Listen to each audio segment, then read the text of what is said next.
ایک مرتبہ ایسا ہوا کہ امام احمد بن حنبل رحمہ اللہ ایک سفر پر نکلتے ہیں، بہت دور سفر پر نکلتے ہیں۔ تو وہاں پر انہوں نے یہ چاہا کہ میں مسجد میں رات رہوں، جیسے عشاء کی نماز ہوتی ہے اس کے بعد انہوں نے سوچا کہ میں مسجد کے اندر رہوں، لیکن اس وقت یہ سوشل میڈیا کا دور نہیں تھا، تو جو مسجد کا اسے کیا کہتے ہیں خادم تھا، اس نے ان کو مسجد سے باہر نکال دیا، لیکن وہ نہیں جانتا تھا کہ یہ وقت کے امام ہیں۔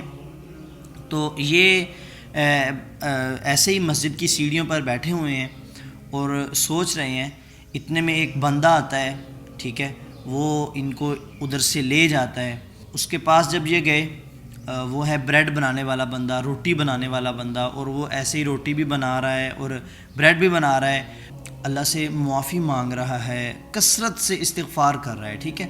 اب امام احمد بن حنبل نے ان سے پوچھا کہ تم یہ استغفار کر رہے ہو، اتنا زیادہ کثرت سے کر رہے ہو، تمہاری کیا خواہش ہے اور کیا تمہاری دعا کوئی قبول بھی ہوئی ہے؟ تو اس نے کہا کہ اس کی برکت سے اللہ نے مجھے بہت دیا ہے، اللہ رب العزت نے میری ہر دعا کو قبول کیا ہے، میں جو چاہتا ہوں اللہ سے اللہ نے مجھے دیا ہے، لیکن میری ایک خواہش ہے جو ابھی تک پوری نہیں ہوئی۔ انہوں نے کہا کہ کون سی آپ کی ایسی خواہش ہے جو ابھی تک پوری نہیں ہوئی؟ تو اس بندے نے آگے سے بتایا کہ میں امام احمد بن حنبل سے ملنا چاہتا ہوں۔ اللہ اکبر! دیکھیں، امام احمد بن حنبل رحمہ اللہ فرماتے ہیں کہ میں سوچ رہا تھا، رونے لگ گیا کہ اللہ رب العزت نے مجھے اس کے پاس کیسے بھیجا۔ تو میرے دوستو، استغفار ایک ایسی چیز ہے جو تمام پریشانیوں، تمام مصیبتوں کا حل ہے۔ جو آپ پر اتنی پریشانیاں، مصیبتیں آتی ہیں، آپ استغفار کریں۔ اور اسی طرح امام غزالی کے پاس ایک شخص گیا، کہنے لگا مجھے یہ مسئلہ ہے، تو مجھے بتائیں میں کون سا ایسا عمل کروں کہ میں اس سے نکل جاؤں؟ تو انہوں نے کہا کہ استغفار کرو۔ پھر دوسرا بندہ آیا، اس نے پوچھا کہ مجھے یہ مسئلہ ہے، میں کیا کروں؟ پھر انہوں نے کہا کہ آپ استغفار کریں۔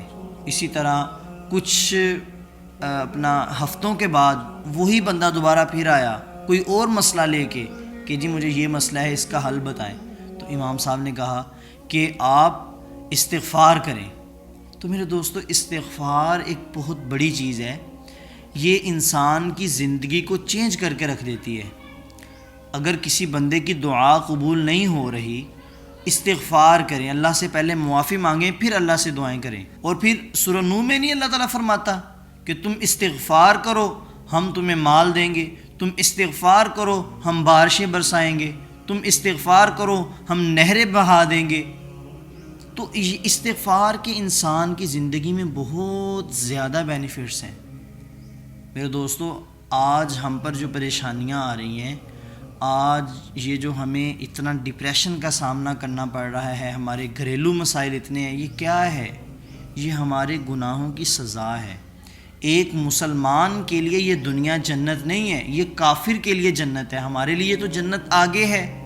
اگر ہم گناہ کریں گے، ہم نے لا الہ الا اللہ پڑھا ہوا ہے، لا الہ الا اللہ محمد الرسول اللہ، جس بندے نے بھی یہ پڑھا ہوا ہے وہ بندہ جنت میں جائے گا، لیکن سزا پا کے، جو اس نے گناہ کیے ہوں گے۔ تو اگر آپ یہ چاہتے ہیں کہ آپ پر یہ مصیبتیں، پریشانیاں، یہ ٹینشنیں سب کچھ دور ہو جائے، تو آپ نے کیا کرنا ہے؟ آپ نے اللہ رب العزت سے اپنے گناہوں کی معافی مانگنی ہے۔ نبی کریم صلی اللہ علیہ وآلہ وسلم تمام انبیاء کے سردار، جن کا مرتبہ اللہ کے بعد اس دنیا پر ان سے اوپر فضیلت والا یا شان والا کوئی بھی نہیں ہے، لیکن وہ بھی استغفار کرتے تھے، وہ بھی اللہ کے سامنے روتے تھے، حالانکہ انہوں نے تو کوئی گناہ بھی نہیں کیا تھا۔ اور پھر یہ نہیں تھا کہ وہ منتھ میں ایک مرتبہ یا سال میں ایک مرتبہ، نہیں، وہ روزانہ کئی مرتبہ اللہ سے استغفار کرتے تھے۔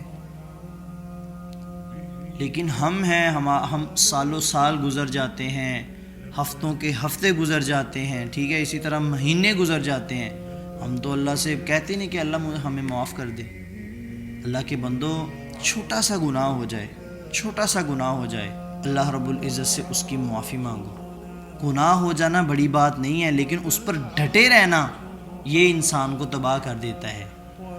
کہ جی میں نے گناہ کیا، مجھے کوئی بھی ٹینشن نہیں ہے، مجھے کوئی بھی نہیں دیکھ رہا. نہیں، ایسا نہیں ہے، بالکل نہیں ہے. اللہ تعالیٰ آپ کو ہر پل دیکھ رہا ہے. کرامن کاتبین، فرشتے بیٹھے ہوئے ہیں ہم پر. جب ہم گناہ کرتے ہیں وہ لکھ لیتے ہیں. کہتے ہیں کہ قیامت والے دن تو ایسا بھی نہیں ہوگا کہ بندہ یہ کہہ دے کہ جی میں نے یہ نہیں کیا، بلکہ قرآن میں ہے کہ یہ جو بندے جب اپنے نامہ اعمال کو دیکھیں گے تو حیران ہوں گے کہ بھائی انہوں نے تو یہ بھی لکھ لیا، یہ بھی لکھ لیا، یہ بھی لکھ لیا. تو اس لیے ہمیں اپنے گناہوں کی استغفار کرنی چاہیے، اللہ سے معافی مانگنی چاہیے، اللہ سے خوب دعائیں کرنی چاہیے. اللہ کے بندو، اگر آپ سے کوئی بڑا گناہ ہو جائے تو آپ 2 رکعت نفل پڑھیں، ٹھیک ہے؟